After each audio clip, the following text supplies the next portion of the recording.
Орон минь төргийн эрх үзэгчтэй өнөөдөр Зөв Монгол нэвтрүүлэг үйлчлэлтийн үндэсний хүрээлэн гэж Монгол Улсын ерөнхий сайд асан Бямсарангой Монгол Улсын хөгжлийн гарц сэдвээр одоо лекц уншиж байна. Энэ сэдвээр ер нь бол сүүлийн үед нийгмийн эдийн засгийн байдал нэлээд хүндэрсэнтэй холбогдуулан сэтгүүлчд маань одоо эдийн засагч Бямсарангой дээр нэлээд очиж тодруулга авж байгаа. Ер нь бол тулгамдсан үед бол мэдээж энэ эдийн засагчид, судлаачид, эрдэмтдэд бол ард түмэн гол итгэлийг өгдөг байгаа. Тэгэхээр өнөөдрийн энэ лекцийг бид нар бүрийн ихээр хүргэж байгаамаа.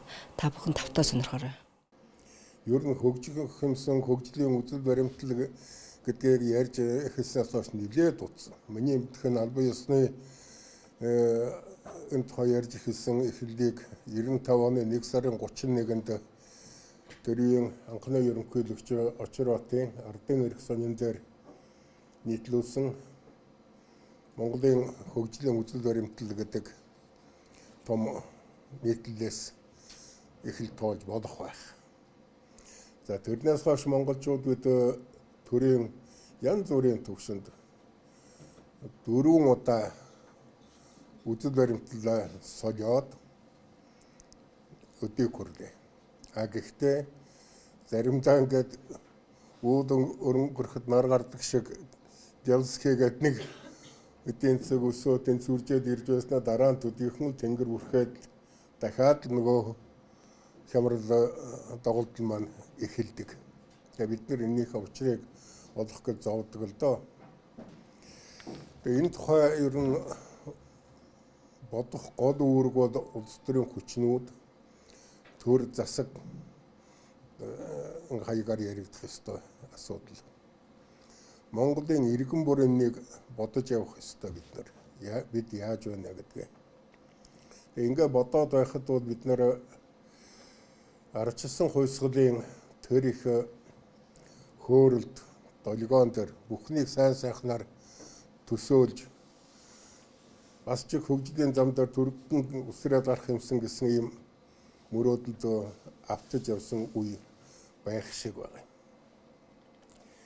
Тэгээ ингээ бодоход бол хөгжил гэдэг тийм алхан бүр тохиолдог зүйл биш болоо. Би нэг зүйлийг их боддгийн. Америкийн нэртэр тентэн та нар сайн мэдэн дээ.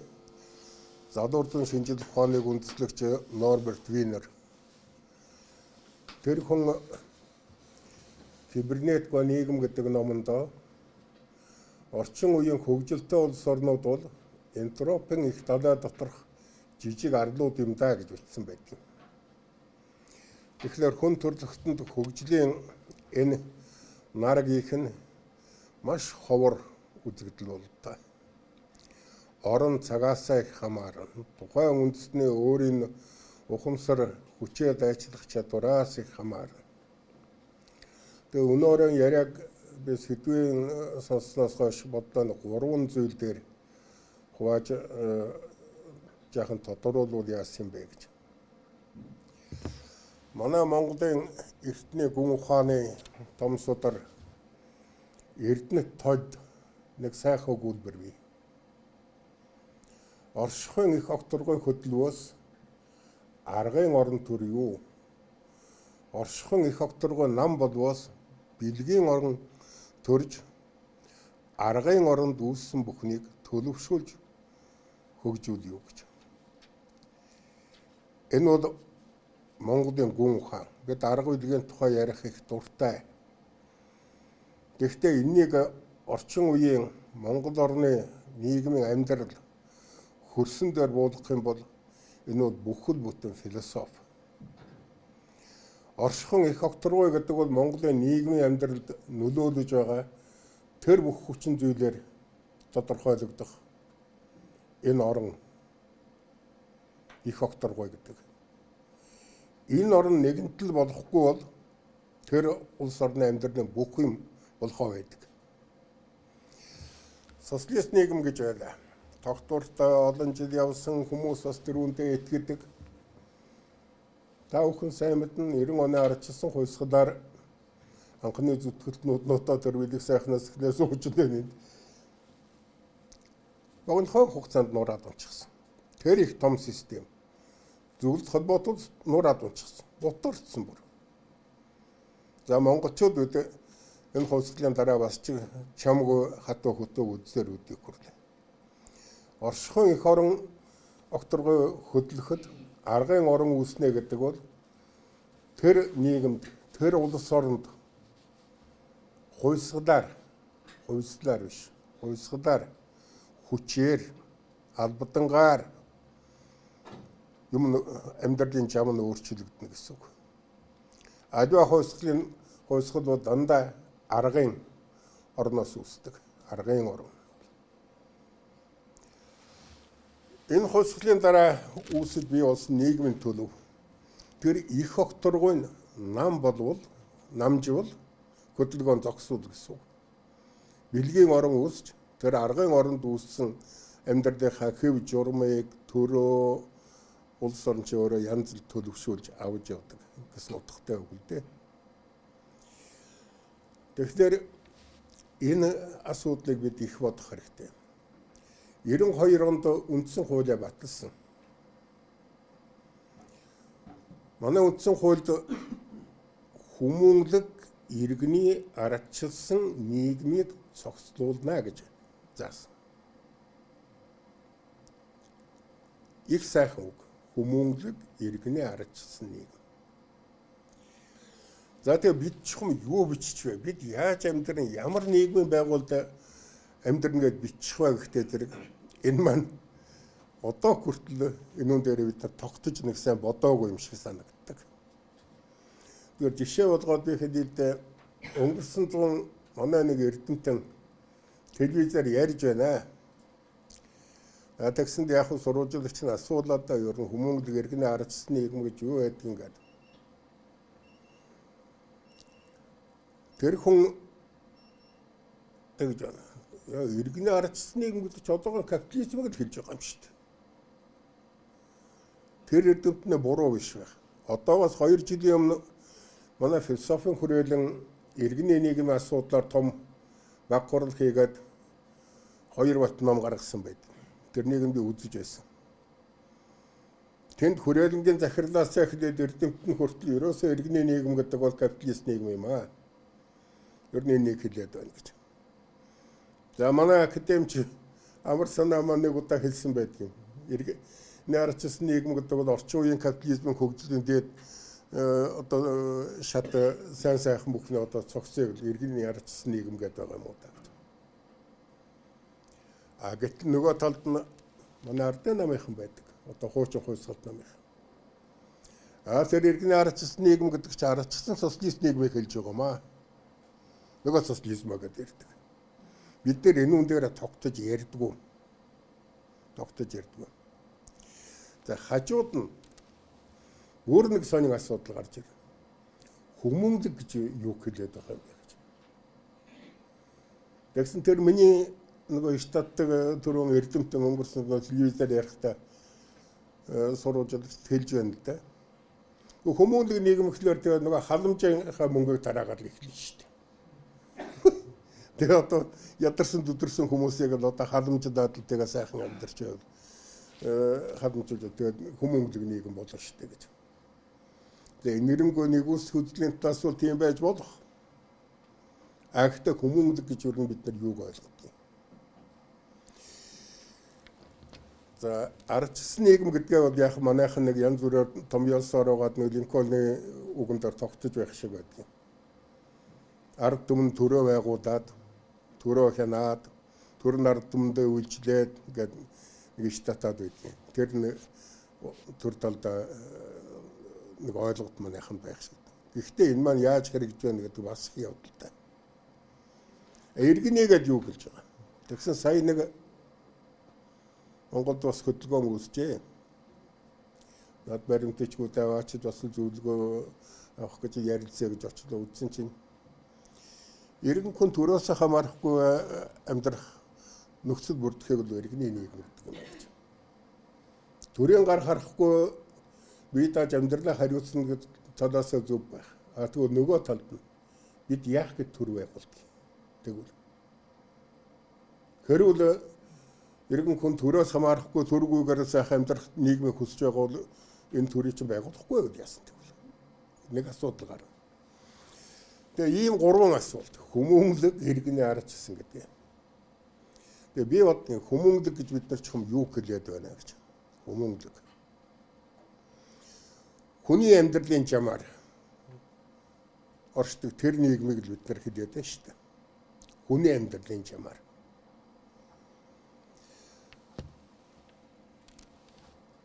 Энэ нийгэмд хүний амьдралд бол хамгийн үнэтэй зүйл бол шударга ёс гэж байдаг. Шударга ёс.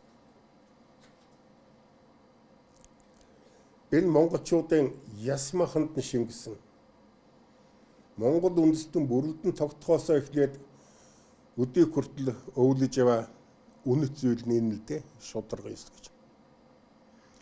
Шударга ёсыг бол монголчууд зөрчих юм бол тэр ямар ч хууль дүрэн байгаа тэр бол монгол хүнд үйлчилдэг. Тэгээ би бодсон энэ манай барууны багш нар одоо ингээд энийг манайханд хэлээд өгдөггүй юм байх таа гэж. Би өөрөө англи хэл мэдэхгүй л дээ. А гэтэл барууныханд тож үчих харахтай зэрэг шударга гэдэг манай ойлголтыг justice гэж орчуулсан байна. Гэхдээ тэр чинь хууль ёслол гэсэн үг шүү дээ. Монголд шударга ёс гэдэг чинь хуулиа шударга байна уугүй гэдэг хянах хэмжүүрнэ, шалгуурна. Асууд барууныханд хууль ёсыг хууль ёсоор хянаж болохгүй шүү дээ. Тэгээ шударга гэдэг талаас өнөөгийнхөө нийгмийг аваад үзье. Би нөгөө даргын орондоо байна уу, бэлгийн орон үүсгэх нь гэдгийг тодорлох гэж яриад байгаа юм шүү дээ. Шударга гэдэг маань Монголд хэрэгжиж байна уу гэж. Та бүхэн мэдэж байгаа одоогоос жилийн өмнө барууныхан баялагын хуваарлтын судалгаа хийсэн байдаг.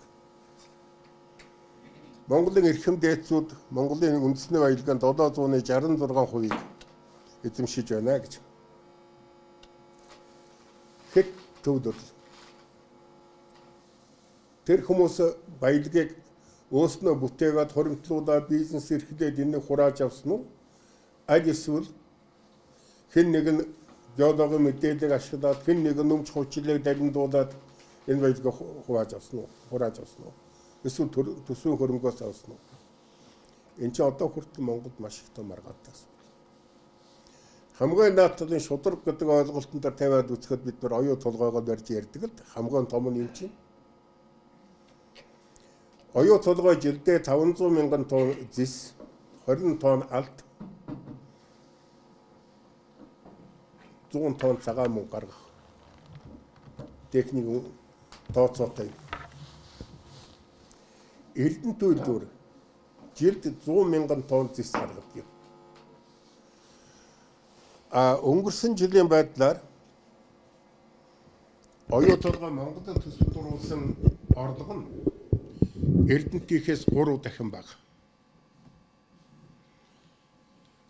Оюу толгойн эзэмшиж байгаа орд газрын хөдрийн агуулга нь Эрдэнэтийнхээс 3 Эрдэнэтийн шинээр нээж явах үеийнхтэй харьцуулахад 3 дахин их юм. Эрдэнэт чинь 0.83% агуулгатай хөдөр боловсруулж эхэлсэн шүү дээ. 1% хүрэхгүй. Одоо 50-60 та хүрээд явж байна. Эрдэнэт молибдены баяжмал гаргадаг.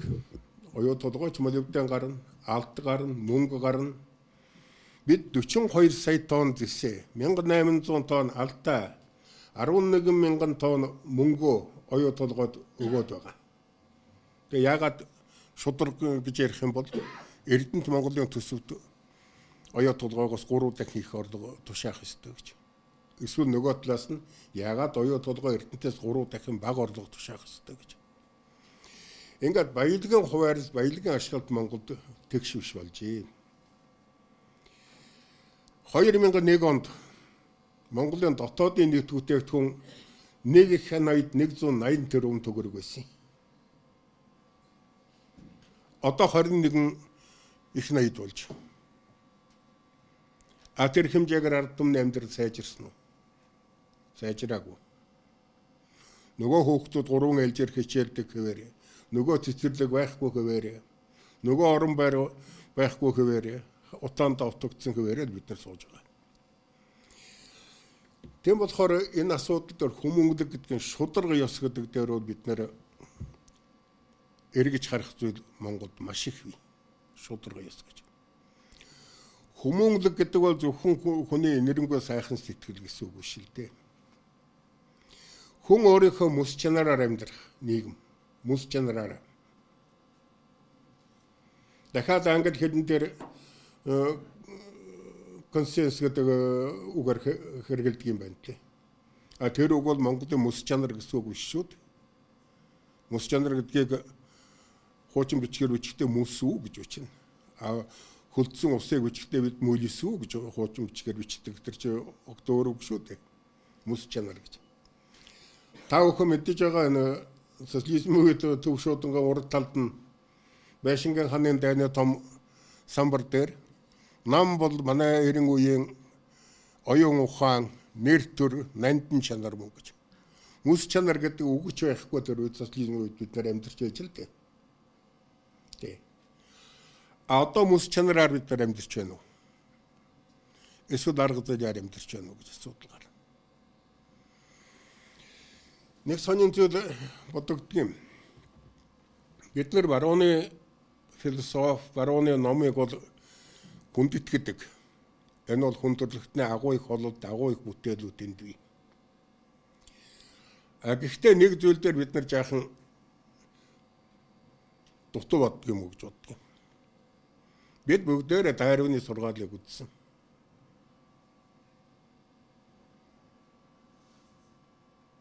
Мич хойслын замаар явсаар байгаад хүн болчихсон. Энэ байгальд дэлхий дээр өсөлдөөнд хэн ялна, тэр л үлдэнэ. Энэ бол дарвинизм сургаал. Энийг нийгэмд хэрэглэхийг нийгмийн дарвинизм гэж хэлдэг. А евгеник гэж бас хэлдэг.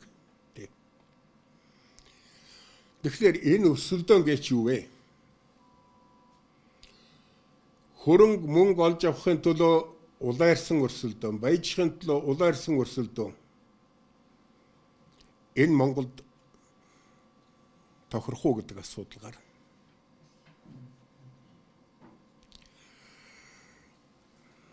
За би энэ тухай сүүл жаахан дэлгэрүүлж яриа Монголын тухай. Гэхдээ би энэ төрүүлээд энэ асуудалтай холбоод хэлэхэд бол нэг сонин зүйл бодогдгоо.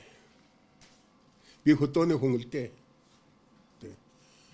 Яг дайны үед төрсөн миний баг байхад манай нутагт Панз Жамсран гэж нэг хүн байх. Тэр үед чинь айлууд их ядуу за тэгээ манай нутагт нөгөө баривчилгаа, дайчилгаа, хөрөн хураалтны явсны дараагаар тэгээд цамцны дагууч олдохгүй л дээ. Ер нь хүн хэн нэгэндээ бэлэг өгөхдөө их том бэлэг өгөө бол тэгээд нэг цамцны давуу эсвэл нөгөө толгойн альчуурын давуу бэлэглэн шүү дээ тэр үед. Тэгсэн манай суманд нэг Панз Жамсран гэж хүн байх. Торгон дээрт нудраг гэж их томоо талбагаас нудрагтай өөдөн хөөр гэж үслээд тэгээд ингэрэн доошоо унжаад хормоотойгоо ч шууд явна л да. Тэгээд шар улаан дурдан өмдөт 32 хэт Монгол гутал жийчихсэн сайхан.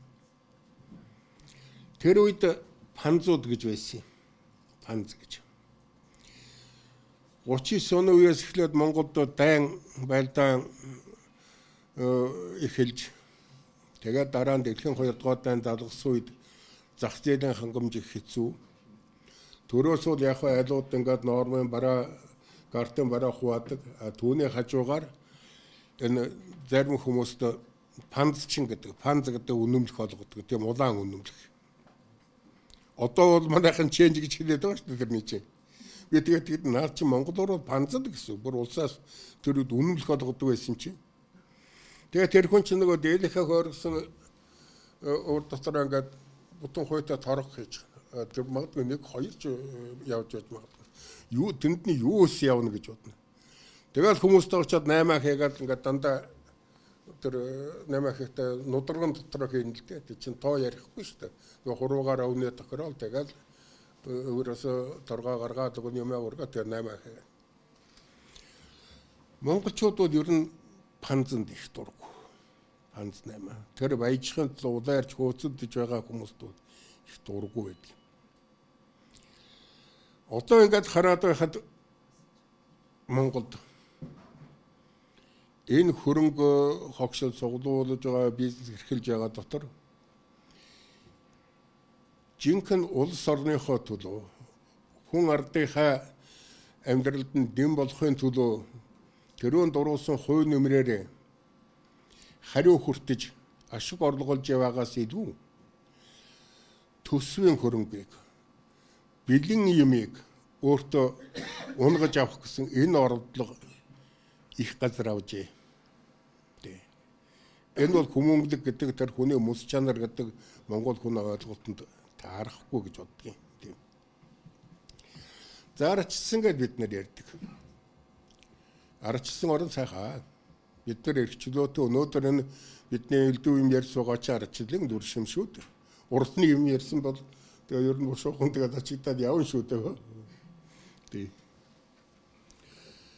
Гэхдээ бидний өнөөдөр арчлалын тухай ойлголт хэрэгжүүлж байгаа байдлаа аваад үзье. Төрийн эрх мэдэл өнөөдөр жинхэнэ олон түмний өөснөө гаргаж өөснөө тодруулсан тэр төлөөллийн гарт байна уу? Аль эсвэл улс төрийн намуудыг мөнгөөр худалдаж аваад улс төрийн намуудыг атгах зангидаад тэгээд төрд гарч ирсэн хүмүүсийн гарт байна гэдгийг сонь. Би энэ талаар олон дахин бичсэн болохоор та нар миний санаа бодлого ойлгож байгаа. Монголын төр олигархуудын гарт байна. Олигархуудын мэдэлд байна. Нам дамжсан олигархууд гэж би ярьдаг. Тэгээ миний өөрийн хувь хүний ойлголт байх л да. Манай байшингийн ард талд дэмсэсэн байшин байдаг шүү дээ. Яг залгаашгүй. Тэгээ хажуугаар нь хаяа явж байгаад харах чи ёо нөгөө манай ардсан намынхны машинууд, ардын намынхны машинууд бүгд аваарчсал тэнцээж чинь. Бизнес нэгтэй. Тэгсэн мөртлөө нам өөртөө. Тэгээд төрд очоод сунгуульд орохтой нэг том юм ярина. Тэгээд эргээд нөгөө байгаа нь хэвээрээ. Энэ бол арчил биш юм аа. Энэ арчил биш. Энэ бол баялаг хуваах зүгээр хувилдааны хөршүүрэг. Ийм байдлаар бид нар орсон. Та бүхэн мэдэж байгаа би одоогийн арчилсан намыг 2000 оны 12 сарын 6-нд 5 нам нийлж байгуулахад нь арчилсан сэрэг мандлын намыг нийлүүлж энэ намыг байгуулсан ч явсан. Бид өнөөгөө шиг эдэнд ийм зорилт тавиагүй. Гэтэл өнгөрсөн 4 жил бид нар ямар яв? Биенээс өмнөхөө сайн гэж хэлж байгаа юм биш. Ардын намынхын засаг барьж байхдаа 8-аас 12 оны хооронд Монголын эдийн засгийг эвдэж болох бүх тэнцвэрийг нь эвдээд нөөц соёлыг нь тарамдуулаад ёстой нэг гаднаас өөр зээл тавьж байж тэр чалкогоос өөр тэр оюу толгойгоос өөр тэр Африкаас өөр мөнгө тараагаад тэгээд эдийн засгаа хэвтүүлж чад явсан. Гэхдээ арчилсан нам төр барьснаас хойш 4 жил боллоо.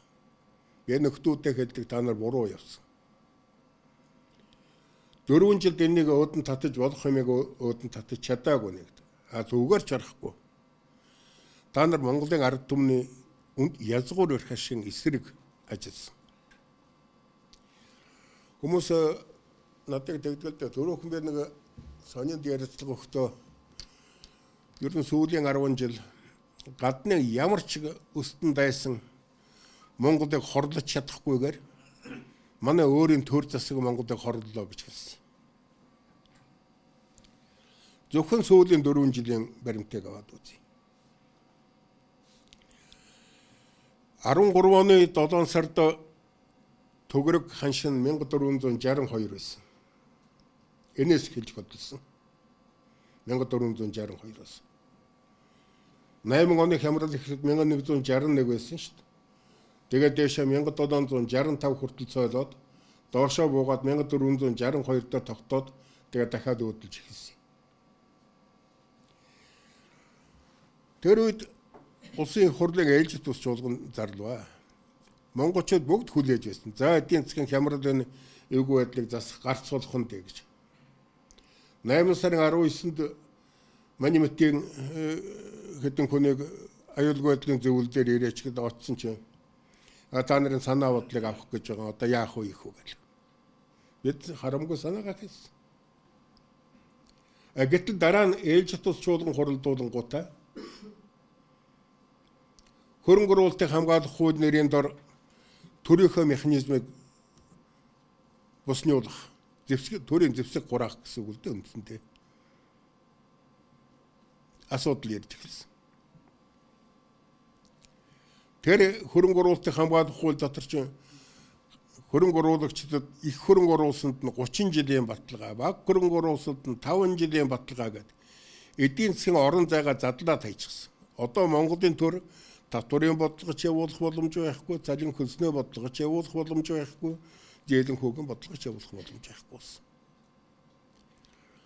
Эдийн засгийн орон зай задарсан. Монголын эдийн засаг 5 хуваагдсан. Нэг хэсэг нь Монголын дотоодын хуулиар дөнгөн данган нэг зохицуулагдаж явдаг жижиг аж ахуйн нэгжүүд бизнес эрхлэгчид чадан ядан яваад тэр Монголынхаа хуулийг бариад явж байдаг. Нэг хэсэг нь. Нөгөө хэсэг нь хөрөнгө оруулалтыг хамгаалах хуулиар дархлаа авчихсан 5-аас 30 бага баячууд нь 5 жил, том баячууд нь 30 жилийн дархлаа аваад татварын хуулийг ч өөрчлөхгүй, нөхцөлийг ч өөрчлөхгүй, хариу сайжруулалт тэрнийг хөнгөвчл бол хөнгөн нөхцөлд дагаж мөрдөх гэсэн хуультай нэг хэсэг болсон. Оюу толгойг тэнд Монголын хуулиас гадуур Ерөөгөн хууль захирагдаад мөнгө гадагшин зөөгөө даваад явдаг, орлогоо бүх орлогоо гадаад байршуулдаг нэг эдийн засгийн хэсэг болсон. Энд Петрочайнач гэдэг юм уу юу ч гэдгийг хятадын хуулиар зохицуулагддаг, хятадын хуулийг мөрддөг нэг салбартай болсон. Тэгээ бусд үлдсэн бол гадны янз бүрийн өрөөвөр хураавар аж ахуйн нэгж байна. Ингээд Монголын эдийн засаг орон зай задарна гэдэг бол Монголын тусгаар тогтнол, эдийн засгийн тусгаар тогтнол алдагдлаа гэсэн. Тэр хөрөнгө оруулалтын тухай хуульд өөр нэг сайхан заалт. Гадны хөрөнгө оруулагчид газрыг нь 60 жилээр өгнө, 40 жилээр сунгана гэж. Сүүлд нь нодон жил. Уржин жилээс эхлээд манай засгийн газар чинь их хуралд их зүтгүүлв шүү дээ. Монголын газрыг гадаадын иргэдэд дуудлах худалдаагаар худалдана гэж. Гой тайлбарлаж байгаа юм би өмчлүүлнэ гээг худалдана гэж байгаа, эзэмшүүлэх гэж байгаа гэж. Гэхдээ худалдаагаар газар авсан хүн яах гэж бид нар мэднэ шүү дээ. Хашаа барьцгаад улсын их хурлын гишүүж орж чадхаа болно. За манай ерөнхий сайд тамсагуудагт очоод Петрочайны захирал зад загнуудад толгойг маажаад ирж байхыг бид нар харж байсан шүү дээ телевизээр. Тийм л болдог шүү дээ. Монголынхаа газрыг худалдаж эхэлсэн. Газар нутгаа. Сая тэр 13 оны ээлжит тус чуулганы үеэр давхан санаж байгаа алтны нөөцийн төлбөрийг бууруул 2 дахин бууруулсан шүү дээ. Кумторын алтанд Синтеро голд Киргизд алт бол борддог. Кумторын орд газарт 18.1% орд газрын шимтгэл төлдөг юм. Манайд 2.5%. Одоо ноён уулыг авна гэдэг улаараа зүтгэж байгаа. Синтеро голд шүү дээ. Толгойтыг идээд дууссан. Одоо ноён уулыг авна гэж байгаа. Өв баялга тарамдууж хайсан. Гадныхны гарт өгсөн. Оюу толгойн тухай та бүхэн сайн мэдэх байх. Гэрээ бол орхиогүй гэрээ. Би Монгол зөвлөлтийн хамтын үйлдвэрүүд байгуулагдах эхний үе 73 оноос эхлээд гэрээ хэлцэл хийхэд оролцож явсан. 91 онд ерөнхий сайд байхдаа Эрдэнэтийн гэрээг өөрчилж, одоогийн хэлбэрт нь оруулж өөрчилсөн. Оюу толгойн гэрээ юу тэр 73 онд зөвлөлтийнхний бидний санал болгож байснаа дор хүнд нөхцөлтэй гэрээ шүү дээ. Гэтэл сая аваачаад өнгөрсөн жил 4 сард 4 сарын 13-нд эзэн чинь. Дубайд Ерөөгийн зээлийн барьцаанд оюу толгойнхоо нөөцийг тавьчихлаа. Тэр батлсан төлөвлөгөөнд нэг сонин заалт бий. Ерөөгийнхэн Монголын оюу толгой нөөцийг зээлийн барьцаанд тавьж банкнаас зээл аваад зээлээ эргүүд төснөө дараа дахин зээл авахдаа дахиад барьцаанд тавьж болно гэж. Өөрөөр хэлбэл оюу толгойн баялаг Монголоос гараад ивчихлаа. Бидний мэдлийн биш.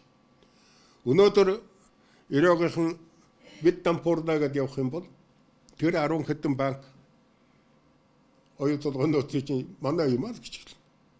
Зээлийн барьцаанд та нар тавьсан шүү дээ. Бид өөрийнхөө зээл нь биш. Ерөөгийн зээлийн барьцаанд үндэснийхээ баялагийг тавилаа. Тэгээд өөснөө ерөөгөөс 10% хүүтэй мөнгө зээлээд ингээд сууж байна шүү дээ. Энэ бол Монголын чуудын язгуур өрх ашигт харшилсан юм шийдвэр байсан. Халахгүй асуудал.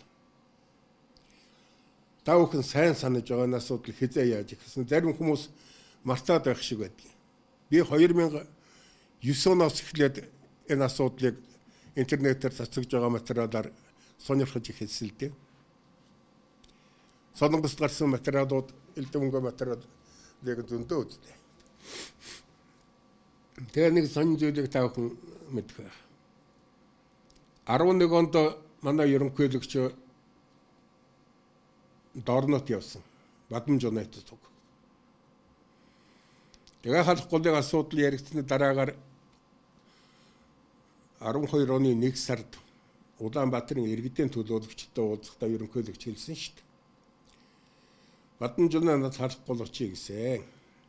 Тэгээ би Улаанбаатарын газрыг худалдаж дуусаад Дорнотын газрыг надтай хамт худалдах гээ юу чи гэж би хэлсэн. Та нар Бадамж онойгоос асуу гэсэн. Дарааны хурал дээр Бадамж онойг барьж аваад их хурлын гишүүд баахан энэ асуудаг гэсэн. Сонин Монгол гарсан яриа зуунаас үндэслэж асуудал ярьсан болохоос биш Солонгосын талынхны дэлгэсэн материал тэнд гарсан баримтуудыг нэгийг ч манай хурлынхан яриаггүй. Бадамж оной 1-200 мянган гаа гээд 1-2 мянган гаа гээд 1-200 гаа гээд бодлоод байсан. Зориуд бодлож байгаа юм тэр.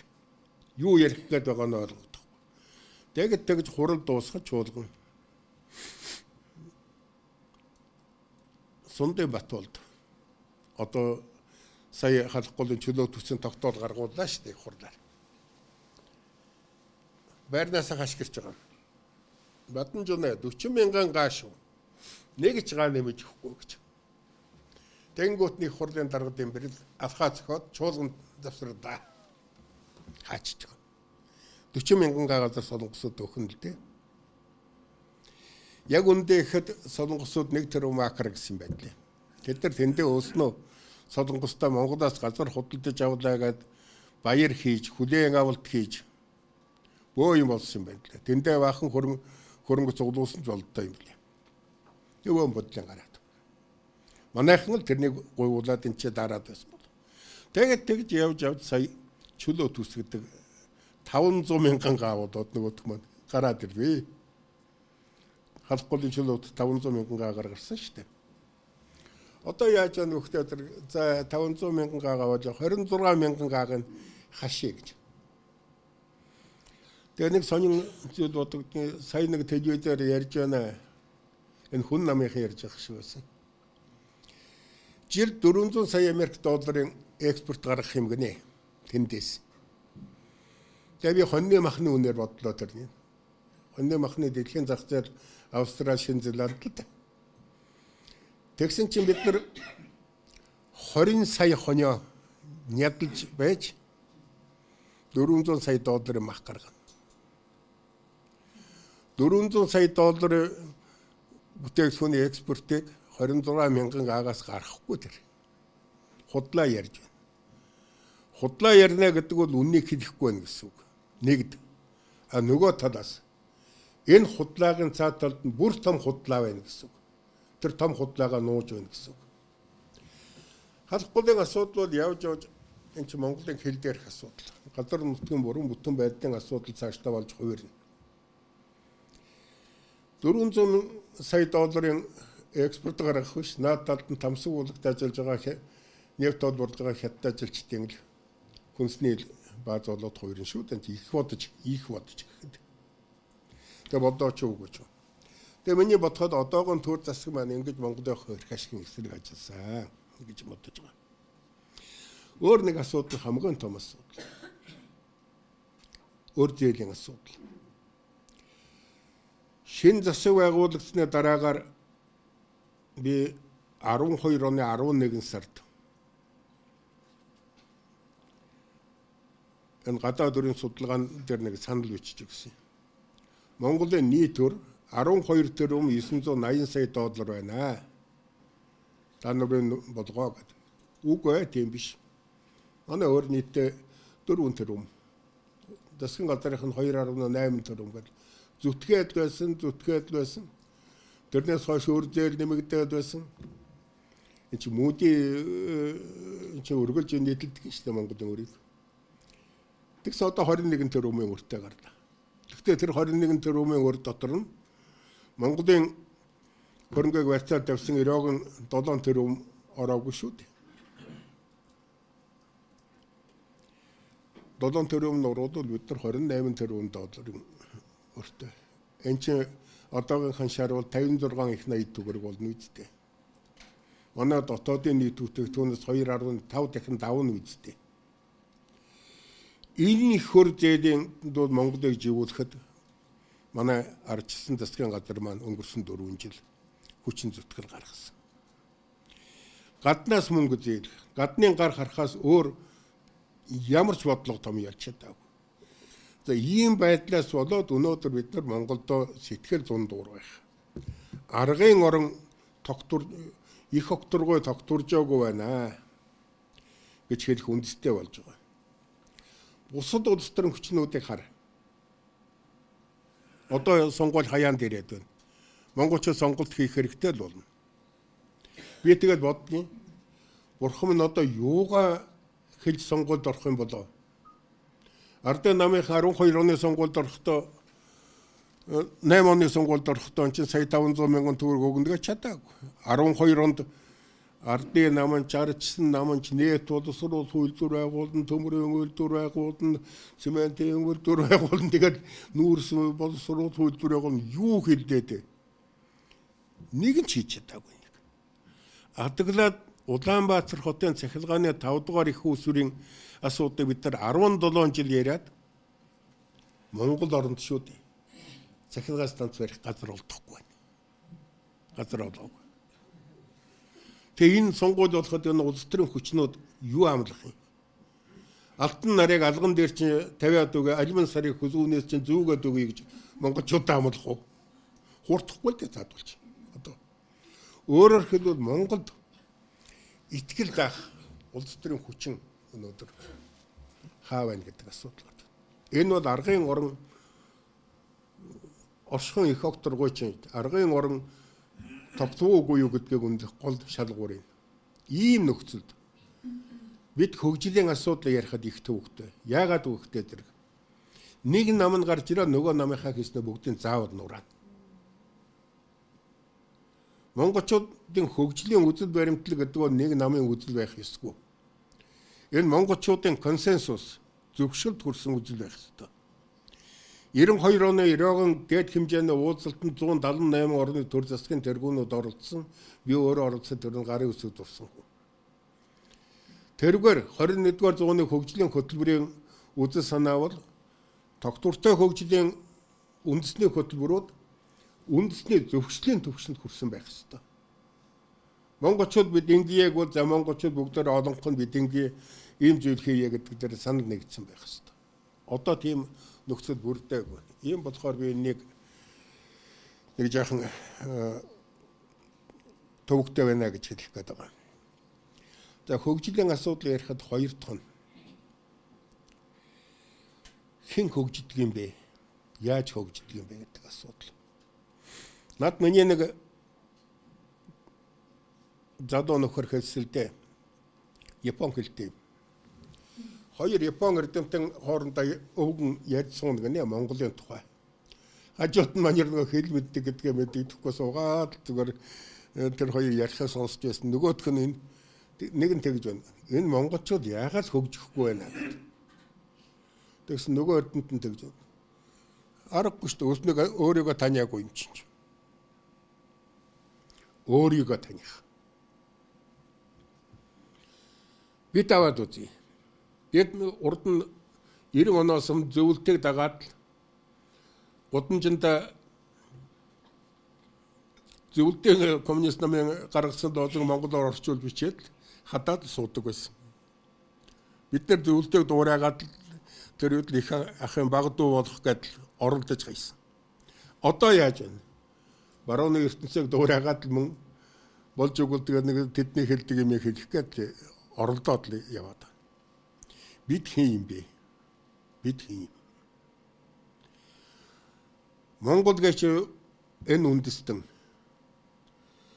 үнэт зүйл нь юу юм? Бусдаас ялгарх онцлог нь юу юм? Энд. Тэр монголчуудад барууны орнуудад төдийл магадгүй, хурц илэрдэггүй байдгүй хэдэн чанар бий. Их орон тусгаар тогтног бол монголчууд бүгд босоод ирнэ. Ташураа бариад таяга тулаач бол босоод ирнэ надад чинь. Тэ. Энийг хамгаална гэдэг. Энэ бол манай хамгийн одоо үнэт зүйл. Олон зууны туршид гадны янз бүрийн хүчний нөлөөнд явж ирсэн болохоор энэ үз. Монгол хүн шудраг ёсыг эрхэмлдэг. Энэ хатуу ширүүн уур амьсгалтай хүн амьдралын нөхцөлд худал хуурмгаар марилжаа 8-ны залим их хэрэглэж амьдрах гэм боломж байхгүй л дээ. Тэ. Монгол хүнд. За монголчууд нэг сонин дэлхийд өөр хаан ч юм үндэстэн байхгүй. Төрийн сүлдэндээ залбирдаг. Одоо манайхны ингээд оноолчдыг хараад байхад зарим нь ярьж байгаа. Төрийн сүлдэнд дээдлэнэ гэдэг бол хуучирсан үзэл одоо төр хичнээн сул байх тутам одоо нийгэм төчнөө хэрэгтэй гэж. Тэгээ манай зарим либералууч тэгж авж байгаа сонсогддог. Надад ч ойлгохгүй байна. Төр гэдэг чинь хүний уураг тарихтай адилхан. Тэр нийгмийн уураг тарих нь юм. Айл гэрэхэд айлын өрхийн тэргүүн амьдрал аваад явж чадах ухаалаг чадaltaй бол тэр амьдрал сайхан тэгшрээд яваад өгнө. Айл гэрийн эзэн бүдүү буруу явдалтай хүн байх юм бол тэр айл гэрийн амьдрал хизээч өөдлөхгүй шүү дээ. Төрд хүнд ч өгж болохгүй хэдэн том асуудал байдаг. Энэ бол улс орныхоо тусгаар тогтнол бүрэн эрхийн аюулгүй байдлыг хамгаалах асуудал байдаг. Бүх нийтийн эрх ашигын асуудлыг шийдэх асуудал байдаг. Хөгжлийн чиг зүгийг гаргах асуудал байдаг. Нөгөө талд нь хүмүүнлэгийн нийтийн асуудлыг шийдэх. Ийм зорилтуудыг дээр нь экологийн асуудал сүйднэ. Өөр хүнд ч төр найдаж өгж болохгүй асуудал байна. Монголын хүүхдийг эрдэм боловсролтой болох асуудлыг нэг маягаар шийдээгүүл боловсролын тогтолцоогоор л төрөл шийднэ. Түүнч хувийн сургууль даатгаад чинь нэг шийдэрээгээд нэг хүнд хариуцуулж болохгүй шүү дээ тэр чинь.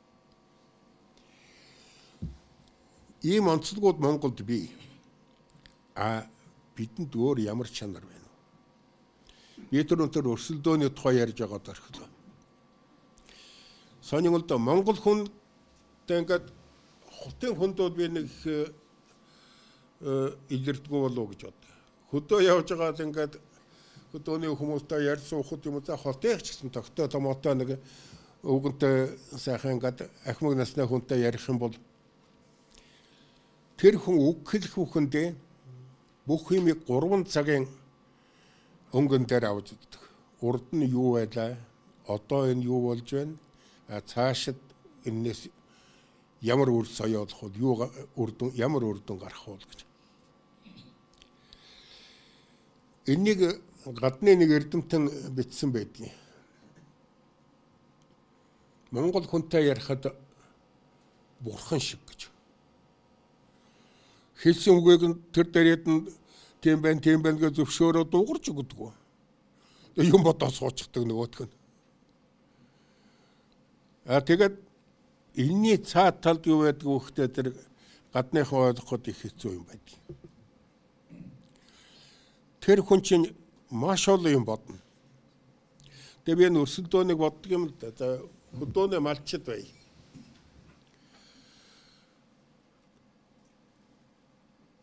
Нэг өрх 250 мал тавиаг. Хонтой гэж бодъё. Би ягаад 250 гэж хэлж байгаа баримжаагаар хэлэхэд ер нь нэг аав ээж хоёр хүүхэдтэй нэг наснтай ингээ 5 амтай айл байна гэхэд нэг 250 хон маллаа төлөөнд хүлээж авах боломжтой л доо малчин хүнд. 250-аас илүү 300-аад хоны болоод төрхтэй тэр чинь мал төлөх үед ер нь хүч хүртгээ болдог юм. Тэр хүн хөлсний хөдөлмөр хэрэглэх хэрэгтэй болно. Монгол хүн зарцлах их дургүй л дээ нэг талдаа. Нөгөө талдаа тэр хүн баяжиж болох уу болно. 1000 малтай болж болно. 1000 малтай болсон хүн нэг худаг тойроод 6 айл байхад тэр хүн яах вэ? Худгийн усыг тэр баяны мал уугаад усны мал нь яах вэ? Усад нутаг усныхан чинь тэр хүнийг юу гэж хэлэх вэ? Тэр хүнийг ямар нүдээр харах вэ гэд зүүн тасууд их олон гарна үсттэй. Тэгээ ер нь монголчууд бол яадгүй хөхтэй зэрэг амьдралыг цомхон авч явах өөрөө үзэлтэй л дээ. Тэр хөрөнгө хогшил хураах баяжих энэ бол өөр асуудал. Би тэгээ бодгийн за Чингисийн их гүрний үед ч гэлээ гэсэн монголчууд бол их нүүд зөөдөг байлаа.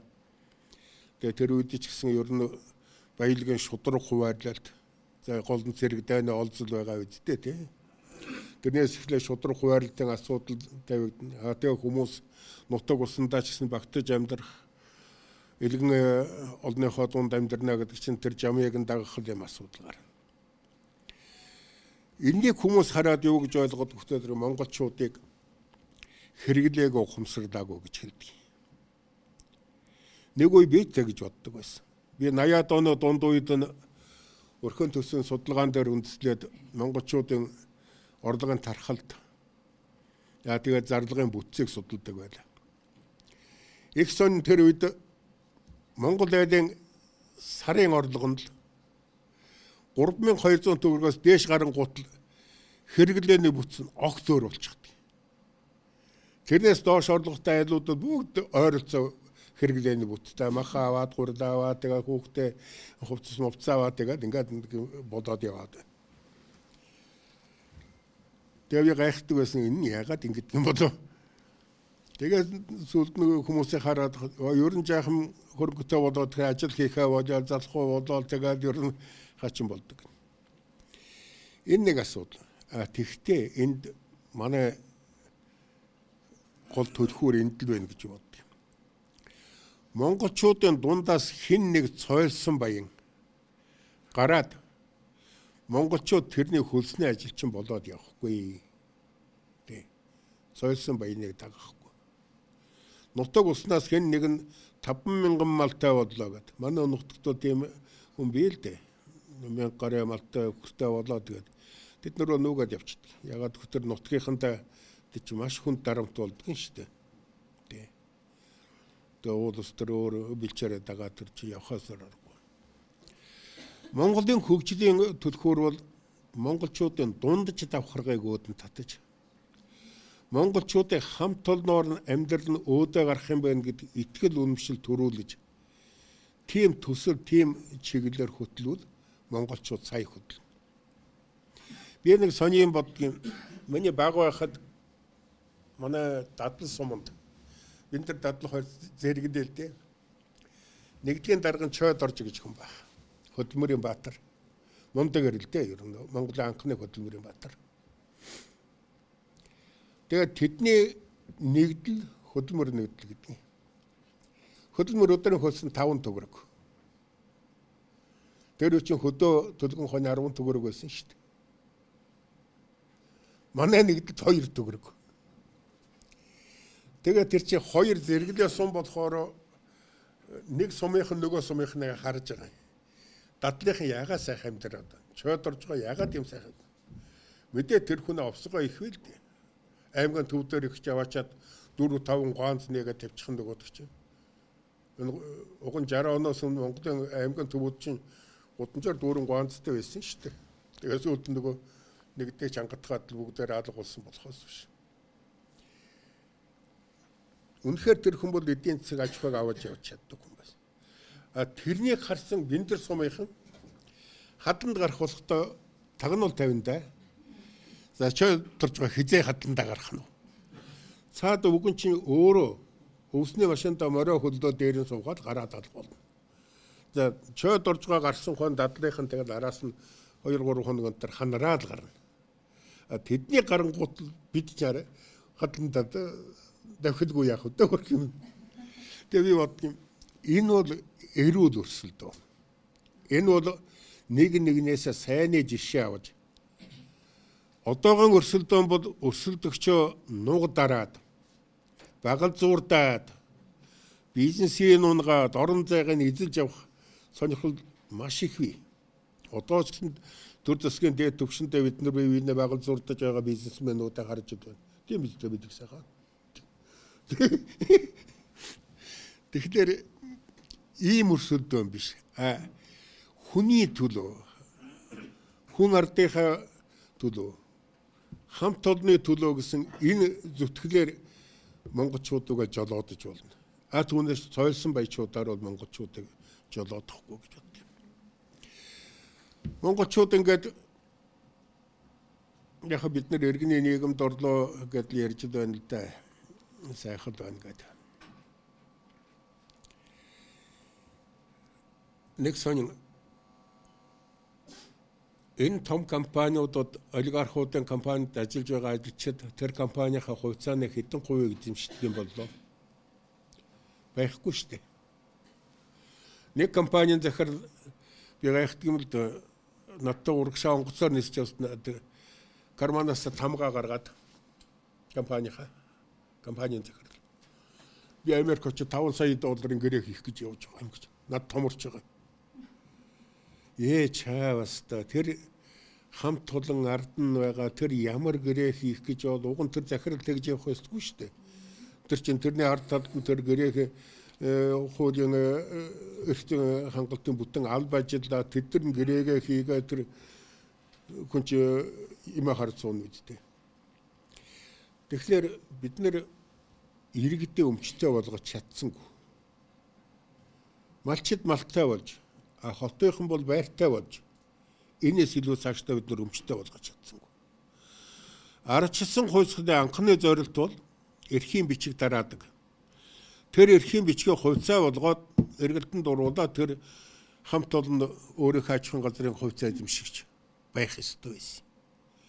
Энэнийг тэр үеийн хувьсгалт намынхан эргүүлж завхруулад эрхийн бичгийг нь үнэгүй болгоод сүүлд нь тэгээд өмч хувьчлалыг цөөн хүнд ингэж хуваах зам руу оруулсан. Энэ бол маш том алдаа. Одоо өмч хувьчлалын бурууг арчилсан хүчээр арчилсан бодлого руу чихэх гэж оролдох шиг байдаг. Тэгээ би хэлдэг наад завхарлын чинь жинхэнэ эзэн бол тэр үеийн хувьсгалт нам их. Ингэж бид нэр иргэний нийгмийн үндэсийг тасалсан улсууд.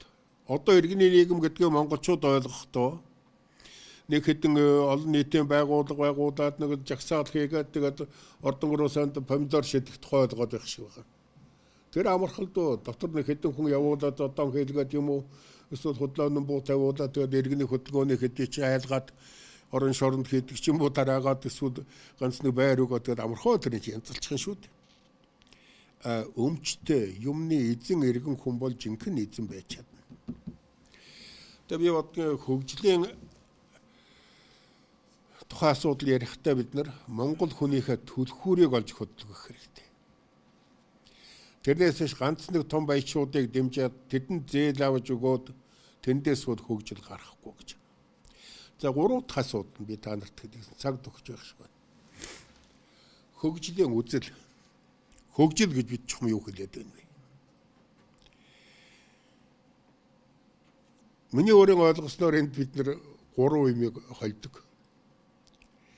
Баяжих, өсөх, хөгжих гэж 3 өөр үзэгдэл бий. Бид нар баяжихаа хөгжих гэж ойлгодог. Өсөхийг хөгжих гэж ойлгодог. Тэгэхээр яаж вэ нөхлөөр ерөөсөө аль болох түргэн байгаа юмаа худалдаал хүнд өгөөд тэгэл би одоо баяжих юмсан гэдэг тэрнийг хөгжил гэж ойлгоно. Магадгүй энэ нефтээ худалдадаг Арабын орнуудын жишээ манайхантай туссан байж болох юм. Манай нэг ерөнхийлөгч Доход очиж ирээд ай баялаг хуваадаг юм байна гэдэг мөнгө хуваахаа чинь тэрнээс ихсэн шүү дээ. Тэгээд дээр манай гүнд одоо хүүхдээ мөнгө гаргана гэж 2004 оны сонгуульд хөтөлбөр гаргаж аваад тэгээд тэрнээс хойш ихсэн. Залуу гэрүүлүүд мөнгө өгнө гэсэн чинь энэ овсгот оюутнууд мөн сайхан туусан та. Над хүртэл таалж байсан 2 залуу тэгж байгаа ч. Бид 2 гэрүүл одоо гэж бүртгүүлээ 500 мянга оцох. Одоо хоёулаа 2 дэшээс одоо нутуугаа явах минь гэсэн. Нөгөө 500 мянга хувааж авчихад овсгот авах дүнрэхгүй заадуулж. Тэгээд ийм замаар яаж байгаа. Тэгэхээр бидэнд хөгжил гэж юм юу хэлээд байна. Олон янзын тайлбар би нэг философийн ондоо юмроо оромгүй. Хамгийн гол үндэс нь ерөөсө хөгжил гэдэг бол бүтээж амьдрахыг хэлж байгаа. Бүтээж амьдрах. Монголын нийгэм хизээч хэрэглээний нийгэм байгаагүй юм. Монголчууд хизээч хүнээс юм гуйж алгаа тусаж гуйлагчин царайж яваагүй юм. Чингисийн эзэнт гүрнээс хойш монголчууд амьдэрсэн жам нь. Гэтэл одоо манайханд гаднаас зээл аваад гэдэл.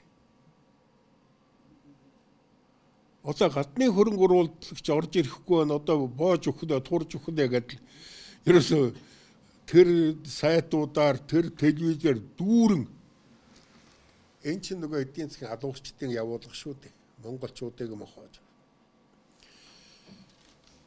Бидэнд өвөг дээцээс маань өвлөөс юм нутаг. Энэ нутгийн хөрсөн дорх баялаг. Хөрсөн дээрх уул усан ургамал ногоон бүгд энэ ганцхан энэ үеийнхний биш. Бидний хойч үеийнхэнд өвлөж үлдэх ёстой баялаг. Энэний өнөөдөр гадны шинэ колоничлогчид, гадны олигархууд бушуухан эзэлж авахын төлөө үндсэндээ дайн зарлаж байна. Дайн зарлаж. Тэрнийг бид нар харж байна. Монгол хүний амьдралын ядуу байна энийг яах вэ гэдэг асуудлыг улсын их хурл нэг ч удаа төрөлжүүлж авч хэлэлцээгүй. Ноён уулыг яаж синтерэг олдоод өгөх вэ гэдгийг 1 жилийн дотор 4 удаа хэлэлцсэн. Тэгэхээр энэгээр харагдаж байгаа.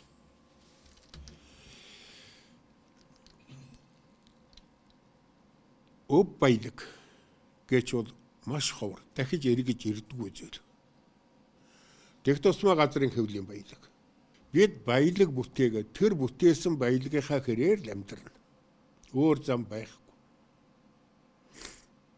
Хүнээс зээл авна гэдэг өөр үндэсний бүтээсэн баялагыг бид нар хойч үеийг авч хэрэглээд өөрөө хойч үеийнхэнд үлдээж байна гэсэн үг. Тэгэхээр хөгжлийн тухай үзэл номлолоо хинээс асуух вэ?